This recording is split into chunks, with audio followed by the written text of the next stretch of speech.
আসসালামু আলাইকুম ওয়া রাহমাতুল্লাহি ওয়া বারাকাতুহু।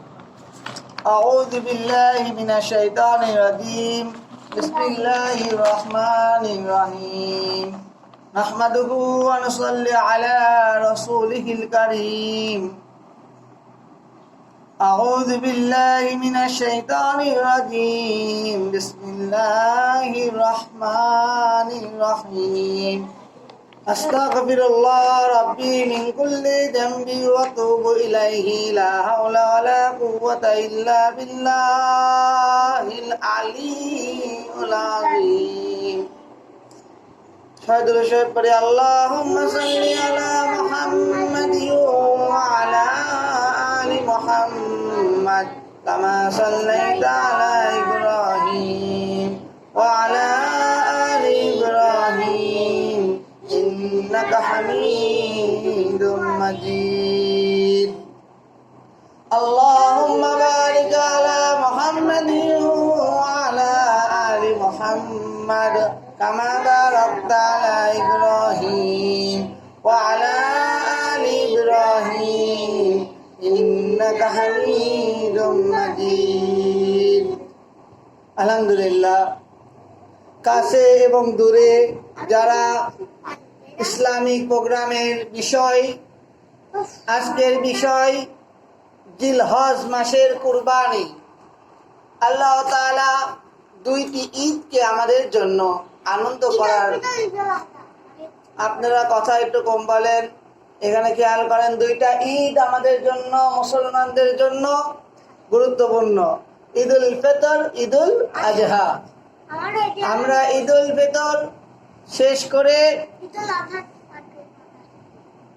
ঈদুল আজহার সময় এবং কুরবানির ঈদ, এই সম্পর্কে গুরুত্বপূর্ণ কিছু সংক্ষিপ্ত আলাপ আলোচনা করব, যদি আল্লাহ তাআলা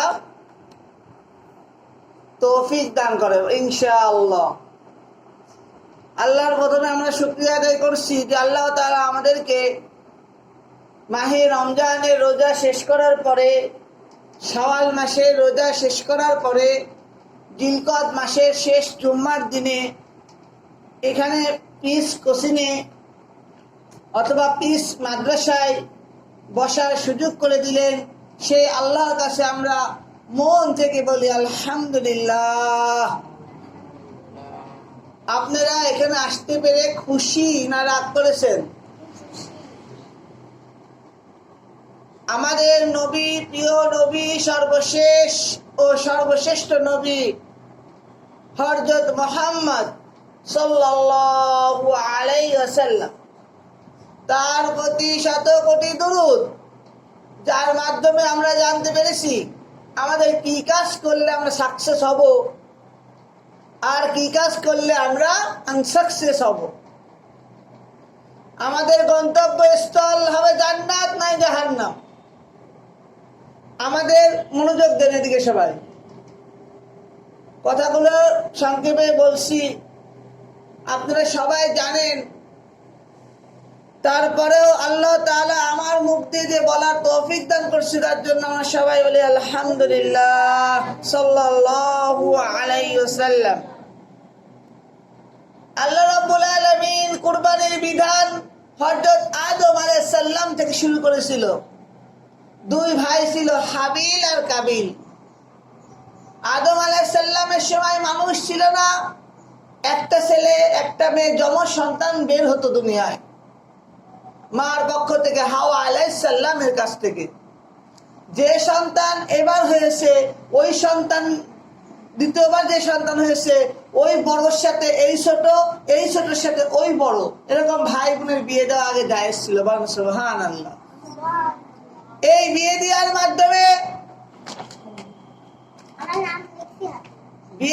মাধ্যমে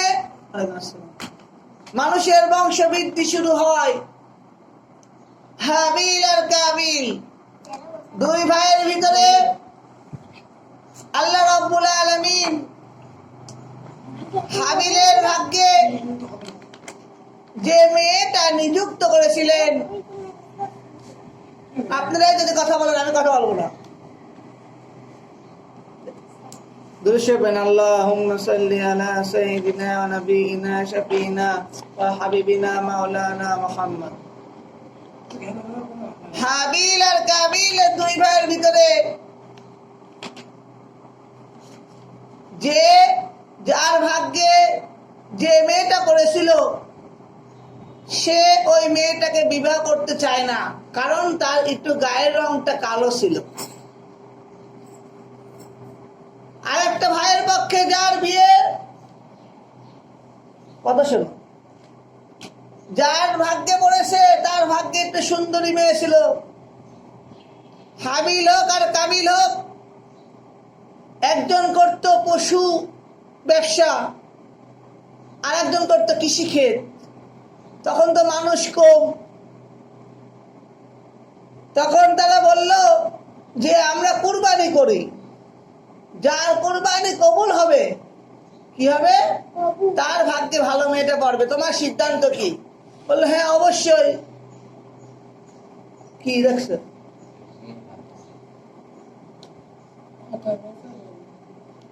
মনোদয় লিখতেন كشبت الدجى بجماله حسنت جميع خصاله صلوا عليه وآله। যখন পাহাড়ের উপরে দুই ভাইয়ের পণ্য তো আসলো, যার ভাগ্যে যেটা তার কুরবানি আকাশ থেকে আগুন এসে পুড়ে গেল। কিন্তু আরেকটা ভাই মানলো না, বলল না না না, আমি এই কথা মানবো না, আমি যেটাকে চয়েস করেছি তার সাথেই আমি বিয়ে করব। ভাইকে দাওয়াত দিল, ভাই তোমার সাথে আমার কথা আছে, তুমি আসো, আমি তো কোরবানির ফয়সালা মানতে চাচ্ছি না, তোমার সাথে যে বোনটা নিযুক্ত হয়েছে আমি সেই বোনটাকেই বিয়ে করব, তোমার সিদ্ধান্ত কি? তখন ভাই বলল না, আল্লাহর সিদ্ধান্তর উপরে আমার সিদ্ধান্ত অটুট। তখন তার ভাই তাকে মারার জন্য প্রস্তুতি গ্রহণ করলো। প্রতিমধ্যে একটা হাম শয়তান আসলো। শয়তানের নাম কি? হাম। হাম পরে মুসলমান হয়েছিল নবীর সময়। ও বলছে আমি ইবলিসের বাচ্চা, ইয়াস, ওর নাম হাম। ওর নাম কি? তাফসীরের ভিতরে এসছে, শয়তান বলল তোমার ভাইকে মেরে ফেলো। ভাইকে মারা কমপ্লিট। কিছুক্ষণ পরে তার নলেজ হয়েছে, আহারে এই মেয়ের জন্য আমি আমার ভাইকে মারলাম। দেখেন যত গুনাহ হয়, যত অশান্তি হয় এই মেয়ের জন্যই হয়। বিয়ে করার পরে মার সাথে ঝগড়া হয় এই বোর কারণে। হয় কি হয় না বলেন? দুনিয়াতে একটা মেয়েকে একটা ছেলে যদি ভালোবাসে, বাপ মা যদি তাকে বিয়ে না দেয়, অশান্তি চিল্লা চিল্লি বাদে ওই মেয়ের কারণে। মেয়ে তো খারাপ না, শয়তান নবী করিম সাল্লাল্লাহু আলাইহি সাল্লামের মুখ থেকে বের করেছে, মেয়ে মানুষ হচ্ছে শয়তানের তীর। যত রকম গুনাহ আছে তার 100 ভাগের 20 ভাগ হচ্ছে মেয়ে মানুষ। কথা সত্যি না মিথ্যে বলেন? মেয়ে মানুষ থাকবে ঘরে, কিন্তু সে যায় রাস্তায় জিন্সের প্যান্ট পরে। ছেলে মানুষের দৃষ্টি রাখবে নিচে, সে বলে ভাই মানুষকে তো হেব্বি, নাউযুবিল্লাহ। তারপরে যে ওই কোরবানি, তখন তার কমপক্ষে হাদিসের ভিতরে এসছে তার ভাইকে 1 বছর ঘাড়ে নিয়ে ঘুরেছে। এটা কিভাবে কবর দেব সে কি জানে না। প্রথম খুনি।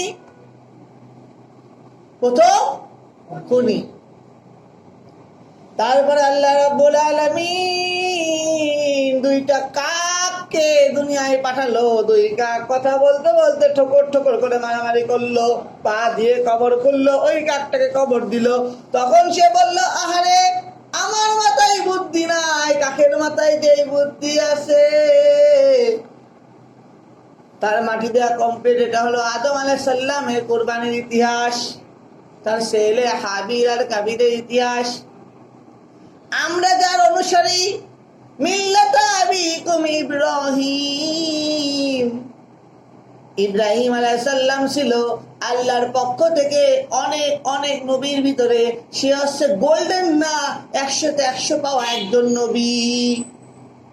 তার জীবনে এত বেশি পরীক্ষা হয়েছে, ইব্রাহিম আলাইহিস সালাম কে আগুনে ফেলেছে, আগুন পোড়াতে পারেনি।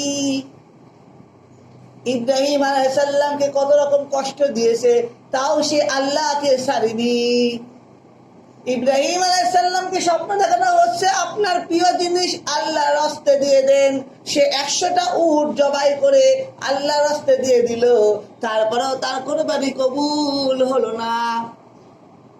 90 বছর বয়সে ইব্রাহিমের আলাইহিস সালামের একটা সন্তান হয়, তার নাম ইসমাইল আলাইহিস সালাম। কয় বছর বয়সে? যদি বুড়ো বয়সে একটা সন্তান হয়, তারপরেও যদি বাপ্পা সাথে খেলাধুলা করে ভালো লাগে না বলেন? 6 বছর কি 7 বছর এমন হবে, এমন সময় ইব্রাহিম আলাইহিস সালামের সন্তানকে ইব্রাহিম আলাইহিস সালাম স্বপ্ন দেখছে যে তার সন্তানকে জবাই করছে বা করব।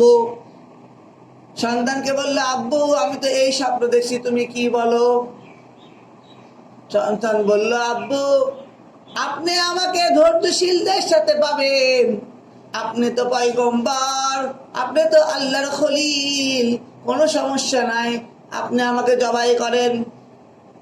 কিন্তু একটা কথা আছে, চাকুটাকে ভালো করে ধার দেবেন যেন এক কোষে কেটে যায়। চোখে একটা কাপড় বেঁধে নেবেন যেন মায়া না হয়, চোখে চোখে প্রেম হয়।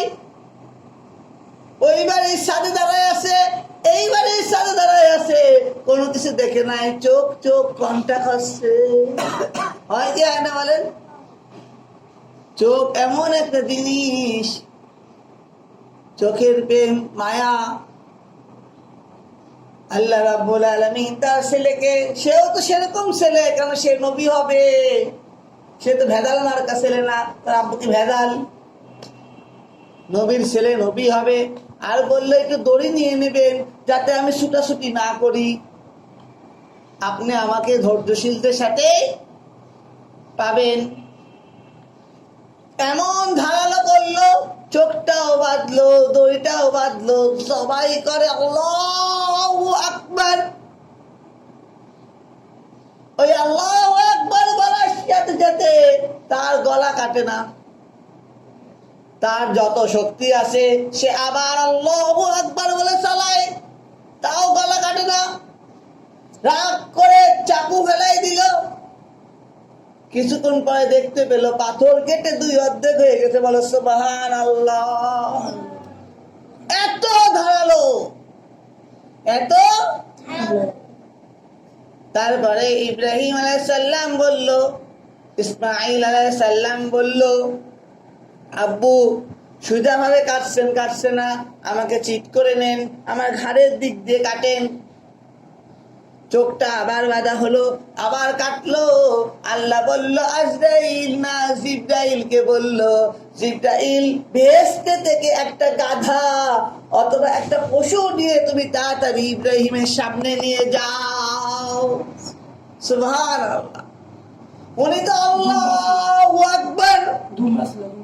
দুম্বা হোক, ভেড়া হোক আর গাধা হোক, যে কোনো একটা প্রাণী হোক, হাদিসের ভিতরে এসছে দুম্বার কথা। সে তো জবাই দিয়ে দিল, সে তো মনে করলো আমার ছেলে মনে হয় দুনিয়া থেকে চলে গেছে, কিন্তু চোখ খুলে দেখে ছেলে পাথরের উপরে বসে আছে, আল্লাহর রাস্তায় একটা প্রাণী কুরবানি হয়ে গেছে। সুবহানাল্লাহ। আমি 3টা জিনিস বলে আজকের কথা সংক্ষিপ্ত শেষ করে দেব। সোনামণিরা, জিলহজ মাসের যে আমল আমরা সবাই জানি, নখ টোক কাটবেন, চুল টুল কাটবেন, পরিষ্কার পরিচ্ছন্ন হবেন। আল্লাহর কাছে জিলহজ মাস যে এত প্রিয়, এই 10টা দিন আপনারা যদি রোজা রাখতে পারেন, তার আগের একদিন যে কোনো রোজা রাখতে পারেন, আল্লাহ আপনার প্রতি খুশি হয়ে যাবে। সুবহানাল্লাহ। ঝগড়া করবেন না, গালাগালি বাড়াবাড়ি করবেন না, তর্ক করবেন না, রাস্তায় বেপরদায় চলাফেরা করবেন না, নবীর সুন্নতকে শক্তভাবে ধরবেন। কিভাবে ধরবেন? কোরআন পড়বেন, জিকির করবেন, বাপ মার সাথে ভালো ব্যবহার করবেন, আর গোশ কিনে কিনে ফ্রিজে লোড করবেন। এই মাসে যত ফ্রিজ বিক্রি হয় অন্য মাসে তত ফ্রিজ বিক্রি হয় না। কোরবানি দিয়ে ভালোগুলো নিজের জন্য রাখবেন। তাই 3 ভাগ করবেন, আত্মীয় স্বজনের জন্য, অসহায়দের জন্য, নিজের জন্য। যদি মনে করেন গোশ দিতে দিতে নিজের ভাগটা রয়েছে, নিজের ভাগ থেকেও দিয়ে দেন, আল্লাহ আপনার প্রতি আমার প্রতি খুশি হয়ে যাবেন। সুবহানাল্লাহ। কিন্তু আমাদের হচ্ছে এই আগে ফ্রিজ কিনি, এবার তো 200 মন হবে, আমি 190 মন ফ্রিজে ঢুকায় রাখি, আর 10 মন একটু একটু করে দিই। লোকজন যেন আমাকে কোরবানি দিচ্ছি, আমি বড় হুজুর। ওই কোরবানি আল্লাহ কবুল করবে না। লা ইয়ানালাল্লাহু লুহুমুহা ওয়ালা দিমাউহা ওয়ালাকিন তাকওয়া মিনকুম। যদি কোরবানি জবাইয়ের সময় যদি পশুর রক্ত মাটিতে পড়ার আগেই আল্লাহ তাআলা তার যত কটা পশম আছে তত কটা নেকি দান করে, বলো সুবহানাল্লাহ। পশুগুলো দেখতে সুন্দর হবে, চোখ নাক হাত পা সুন্দর হবে। আর যদি পশু জবাই না দিত, যে বড় ছেলে থাকতো তাকেই জবাই করতো, কি করতো বলেন? আরেকটা জিনিস দেখেন, কার কুরবানি কবুল হবে কি হবে না মানুষ টের পেয়ে যেত। যদি বলতো তো কুষ্টিয়া সরকারি কলেজে জাকিরের এই গরু, ইসের এই গরু, ওমরের এই গরু, উবাইদুল্লাহর এই ছাগল, আলীর ছাগল, ইব্রাহিমের ছাগল, রিফাতের ছাগল, নাম লিখে লিখে দিয়ে আসতো। আর আগুন এসে যদি পুরাতো, সবাই ঠিক পেয়ে যেত কার টাকা সহি আর কার টাকার ভিতরে সুদের টাকা রয়েছে, কার টাকার ভিতরে ঘুষের টাকা রয়েছে। 10,000 টাকা আপনার সহি টাকা, আর 20,000 টাকা আপনি অন্যায়ভাবে কামাই করেছেন। তার লোকজন ঠিক পেয়ে যেত। আর সাংবাদিকরা যদি এসে বলতো কুষ্টিয়ায় এমন এমন 10 জনার কুরবানি কবুল হয়েছে আর 20 জনার কুরবানি কবুল হয়নি, যাদের কুরবানি কবুল হয়নি তারা কি এই মুখ সবার সামনে দেখাতে পারতো? বলেন। আল্লাহ কত মেহেরবান, আল্লাহ রহমানুর রহিম, মালিকুল কুদ্দুস সালামুল মুমিন মুহাইমিনুল আজিজুল জব্বারুল মুতাকাব্বির।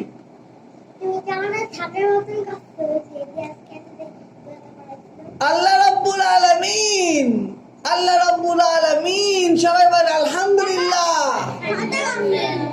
সবাই বলেন সুবহানাল্লাহ, আলহামদুলিল্লাহ। আল্লাহ তাআলা যে আমাদের জিলহজ মাসে নিয়ে আজকে শেষ জুমা, জিলকদ মাসের, আমি শেষ করে দিই, সবাই দুরূদ পড়েন একবার। আল্লাহুম্মা সাল্লি আলা সাইয়্যিদিনা নাবিয়িনা ওয়া শাফিঈনা মাওলানা মুহাম্মদ। মুসলমান তো সেই হবে যে একজন প্রতিশোধ নেবে না, ঝগড়া করবে না, কাউকে কষ্ট দেবে না, কারো যদি ছোট এইটুক দাড়ি থাকে তাকে ছাগল দাড়ি বলে খেপাবে না, যদি চিকন থাকে তাকে হ্যাংলা বলবে না, তুই পাতলু আমি মোটু এইসব বলবে না, যার মাথা যদি এত বড় থাকে কেউ হাসবে না, যার পা যদি এত বড় থাকে তাও হাসবে না, গায়ের রংটা যদি কালো হয় তাও হাসবে না, গায়ের রংটা যদি সাদা হয় তাও হাসবে না। অন্যকে ইনসাল্ট করা বাদ দিতে হবে। একটা মেয়ে দেখা যাচ্ছে একটু পেটটা এরকম মোটা, বোরকা পড়েছে, লোকজন দেখে হে দেখ দেখ দেখ মোটু যাচ্ছে মোটু যাচ্ছে, এরকম বলে খেপাবে না। মুসলমান শুধু খেজুর খেলাম আর সুবহানাল্লাহ আলহামদুলিল্লাহ বললাম, হয়ে গেলাম মুসলমান। হুজুরের কাছে পড়া দিলাম, পড়া নিলাম, মনের ভিতরে আমি শয়তানি করলাম যে ওকে আমি কিভাবে ক্ষতি করব, ওর যেন ক্ষতি হয়। এই চিন্তা ভাবনা করলে মুসলমান আল্লাহ তাআলা পছন্দ করবে না। তাই এই 20 মিনিটে আলোচনায় ভুল বিয়াদবি হলে আল্লাহ তাআলা মাফ করুক। আল্লাহ রাব্বুল আলামিনের কাছে লাখ কোটি শুকরিয়া, এত সুন্দর পরিবেশে এত সুন্দর ভাবে সুন্দর কথা, আমার কথা না নবীজির কথা মিল্লাতা আবিকুম ইব্রাহিম, ইব্রাহিম আলাইহিস সালামের কথা, কত শো বছর আগের কথা, আদম আলাইহিস সালামের কথা আমরা শুনতে পারলাম। আল্লাহ তাআলা আমাদের কুরবানিগুলো কবুল করে না, বলে আল্লাহুম্মা আমিন। জোরে বলো আল্লাহুম্মা আমিন। আল্লাহ তুমি আমাদের কুরবানিগুলো কবুল করে নাও। যা দিতে পারছো না, টেনশনের কিছু নাই। তুমি যে পশমগুলো কাটো নাই এই 10টা দিন, মন চেয়েছে শেভ করতে, মন চেয়েছে নখ কাটতে, তুমি কাটনি, একবারে ঈদের পরের দিন কেটেছো, তোমার আমল নামে একটা কুরবানি রাখার মতো সওয়াব দান করে, বলে সুবহানাল্লাহ। কাছে ও দূরে কষ্ট করে অনেক কিছু দেখার শখ ছিল, ওইগুলো বাদ দিয়ে এই গুরুত্বপূর্ণ কথাগুলো শুনলেন। তাদেরকে মন থেকে বলছি জাযাকাল্লাহু খাইর। আমাদের জন্য দোয়া করবেন। পিস মাদ্রাসা কুষ্টিয়া হাজির গলি ছাত্রছাত্রীদের জন্য দোয়া করবেন, প্রতিষ্ঠান পরিচালকের জন্য দোয়া করবেন। আপনারা ভালো থাকবেন, সুস্থ থাকবেন, এই বলে আমি শেষ করছি। মৌলানা মোহাম্মদ জাকির হুসাইন। আল্লাহ তাআলা সবাইকে ভালো রাখুক। ঈদ মুবারক, ঈদ মুবারক। আসসালামু আলাইকুম রহমতুল্লাহি ওয়া বারাকাতুহু।